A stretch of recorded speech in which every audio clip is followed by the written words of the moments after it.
अस्सलामुअलैकुम नाजरीन, ये जो परिंदा आप देख रहे हैं आप यकीनन इससे मानूस होंगे, इसको जानते होंगे। इसको कबूतर कहते हैं और कबूतर में जंगली कबूतर और फिर इसका जो कॉमन नेम है इंग्लिश में इसको रॉक पिजन बोलते हैं या इंडियन रॉक पिजन। इसका जो साइंटिफिक नेम है या जूलॉजिकल नाम है इसका वो है कोलंबा लीविया। आज इसके बारे में आपको थोड़ा सा ब्रीफ करेंगे, बताएंगे कि इसका इकोसिस्टम में रोल क्या है और हमने इसके साथ क्या कर दिया है। जो भी जानदार अल्लाह ताला ने पैदा किया है उसका पूरे इकोसिस्टम में कोई ना कोई मखसूस रोल रखा हुआ है।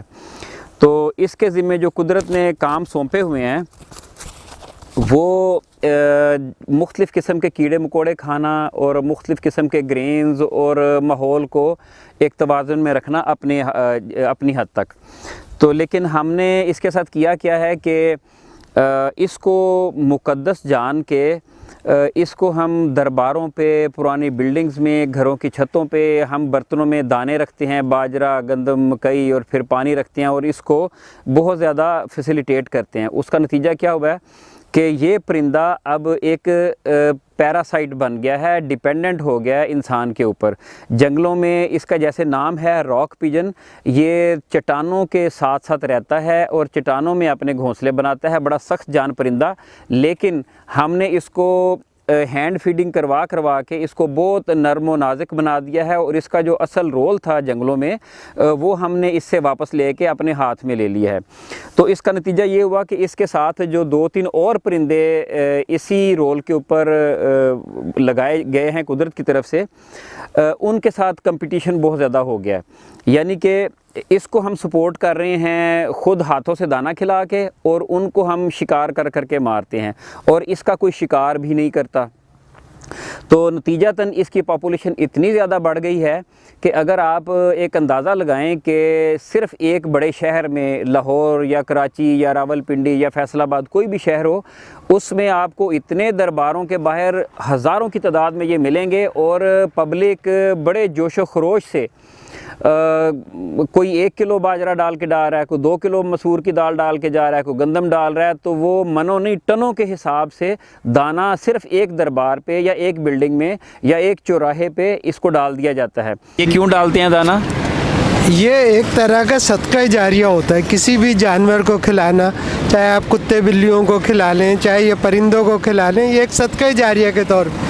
तो ये बच्चे इससे ज़रा एक खुशी महसूस करते हैं कि परिंदों में, इन चीज़ों में रहकर।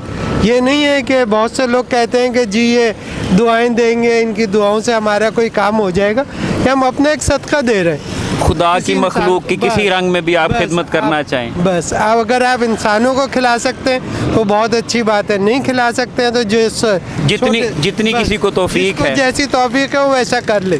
और अगर इसकी जो मिकदार है दाने की, इसको काउंट करें तो पूरे मुल्क भर में इसका कोई अंदाज़ा नहीं लगाया जा सकता कितने टन गंदम या बाजरा या ये जो दाने हैं ये रोज़ाना की बुनियाद पे कंज्यूम हो जाते हैं। और अगर आप गुर्बत का लेवल देखें, हमारे बहुत सारे अज़ला ऐसे हैं जहाँ पे इंसान को दो वक्त की रोटी मुयसर नहीं है और इस परिंदे की नज़र हम टनों के हिसाब से अनाज रोज़ाना ज़ाया कर रहे होते हैं। कराची शहर में एक चौराहे पे बैठे हैं और आप देख सकते हैं कि कितने कबूतर यहाँ मौजूद हैं और एवरेज 5 मिनट के बाद कोई साहब आते हैं और वो बाजरा, चने, चावल, मसूर की दाल, चने की दाल, गंदम ये उनको डालते हैं। और यहाँ पे अंदाज़न कोई 100 के लगभग बंदे डेली आते हैं। अगर इसको हम नहीं खिलाएंगे तो ये कॉन्सेप्ट बहुत गलत है कि ये मर जाएगा, ये पाल नहीं सकेगा। कुदरत ने जिसको दुनिया में पैदा किया है उसको इतनी सलाहियत दी है और अक्ल दी है, इतनी सेंस और फहम दी है कि वो अपनी रोज़ी रोटी खुद से खा सकता है। अल्लाह ताला ने तो पत्थर में छुपे हुए कीड़े का भी रिस्क का ज़िम्मा लिया है। गोया इंसान जो है इसको दाना खिला के ये साबित करना चाहता है कि हम इसके राज़िक हैं। तो इस तरह की बात नहीं होनी चाहिए। तो इसके कंपटीशन में आके जो मैना है या फाख्ता है या चिड़िया है या इस तरह के परिंदे हैं वो उनकी पॉपुलेशन अंडर प्रेशर है और ये बहुत ज़्यादा फ्लरिश कर रहा है। इसका जो दूसरा पहलू है कि इसकी जो ड्रॉपिंग्स होती हैं, इसकी जो बीट होती है वो हाईली एसिडिक होती है, उसमें बहुत ज़्यादा तेज़ाब होते हैं। और ये भी तहकीक में सामने आई है कि 2-3 लंग डिजीज़ इसकी जो ड्रॉपिंग्स हैं, जहाँ पे घरों में लोगों ने कबूतर रखे होते हैं, तो इनकी जो बीटें जब सूख जाती हैं तो वो बड़े माइक्रो लेवल पे जब इसमें स्पोर्स होते हैं, मुख्तलिफ जो बीमारियां पैदा करने वाले जरासीम के छोटे छोटे अंडे होते हैं, वो हवा में शामिल होकर सांस के ज़रिए से हमारे फेफड़ों में जाते हैं और फेफड़ों की तकलीफ मुख्तलिफ बीमारियां उसमें इंसान को लाहक होती हैं। इसमें सबसे बड़ी जो एक एस्थमा है, दमा की जो तकलीफ़ है, या हेडेक होती है, या खांसी होती है, ये सारी चीज़ें जिन घरों में कबूतर हैं वहाँ पे ये एक नॉर्मली देखी जा सकती हैं चीज़ें। तो बात करने का मकसद ये है कि इसका कुदरत ने एक रोल रखा हुआ है। इसको वाइल्ड एनिमल्स को वाइल्ड रहने दिया जाए, इसको हैंड फीडिंग पे ना लगाया जाए, इसको घर बिठा के खिलाने की अगर आदत डालेंगे तो ये फिर नेचर में सरवाइव करने के काबिल नहीं रहेगा। अगर आपने नेचर में इसको देखना चाहते हैं, उड़ता और खेलता कूदता देखना चाहते हैं, तो इसको ख़ुद स्ट्रगल करने दें ज़िंदा रहने के लिए, इसको हाथों में ला के ना खिलाएं।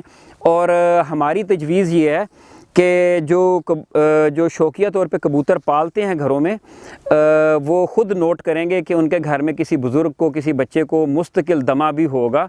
तो अल्लाह ताला सबको महफूज रखे, लेकिन ये एक उसका सबब बनता है कि इसकी जो बीट है उसके ज़रिए से बीमारियां फैलती हैं।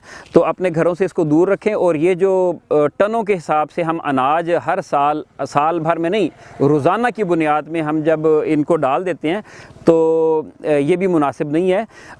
इसके ज़रिए से हम एक कुदरती एक जो इकोसिस्टम में अपना रोल प्ले करने वाला परिंदा है, इसको हम एक पैरासाइट बना रहे हैं, एक पेस्ट बना रहे हैं। तो इस तरह नहीं होना चाहिए।